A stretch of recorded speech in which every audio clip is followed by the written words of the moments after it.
Alright, so today I got this cooling unit out. The old one that was in the car is right there. You can see it's got tape on it because it was pretty messed up. It got broken somehow. I don't know, like maybe when the front clip was cut or something. I don't know.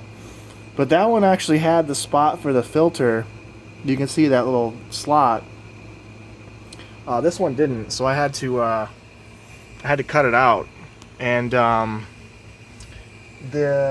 old one didn't have the bracket to hold the filter in, and this one didn't obviously come with one either because, well, they didn't even have the hole. So I just took HVAC aluminum tape and taped over it to hold it in place for the time being. Stuff comes off really easy, but it'll hold it while I figure it out. I tried to Google it and look online on Nengun and a couple other websites and couldn't find a part. It shows it in the picture, but it doesn't have like an arrow pointing to the part. My guess is you'd have to order the whole assembly for it to come with it, but it's discontinued, so it doesn't even matter. And then I got the black airbag in. What's funny is, like, it looks darker than the rest of the dash in person, which is funny. Not sure if the dash just needs to be cleaned better or what, but it looks darker than the rest, so I'm going to hold off on putting the rest of the interior together because I still got to put my gauge in, so I need to feed a bunch of wires down through, so I'm going to hold off on that. But yeah, this took so long. So according to the service manual, it's a dash out. You had to take the dash out to get it out. I did not want to do that, even though I probably could have saved time now that I think about it, because I can usually get the dash out in about 30 minutes. So instead of taking it out, spending 30 minutes taking it out, I literally spent 3 freaking hours trying to get this unit back in here. It just... Mitsubishi really did not design this thing to be serviced very well.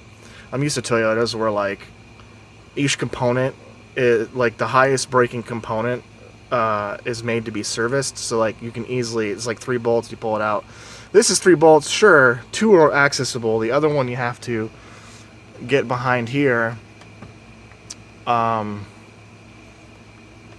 then unscrew the vent from the dash, pull it as hard as you can to the side, and even then you can barely see the bolt holding the top corner. And then when you it's just an absolute pain. So it's definitely a dash out. If you ever have to replace your expansion valve or evaporator, I highly suggest just taking it out, the dash. It doesn't take that long to remove. So, alright, that's enough for today. I don't think I'm going to work on it this weekend or tomorrow. I think I'm going to take a break until next week. I'm going to order a new radiator. So, I'm going to hold off doing anything inside the engine bay. I'll probably reattach these AC lines to this. And then that's probably it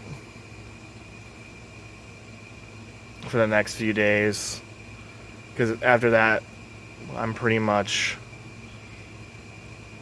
down to the harder stuff. So I'm kind of buttoning up everything out, all the little tiny things. So it's looking good in here though, besides the stupid roll cage holes in the carpet. Yeah, definitely dash out. Just take the time, take the dash out. It'll end up taking you only like 10 minutes to get this out if you remove the dash. If you don't, you're going to fight with the dash. You're going to have to like Jenga this thing around to get it to come out. And then, like, I would think I would get it and I'd look and then it would fall off the bolt in the upper corner, which you can't even see. You have to like look up inside to even see it. So just trust me, dash out. That's what you want to do.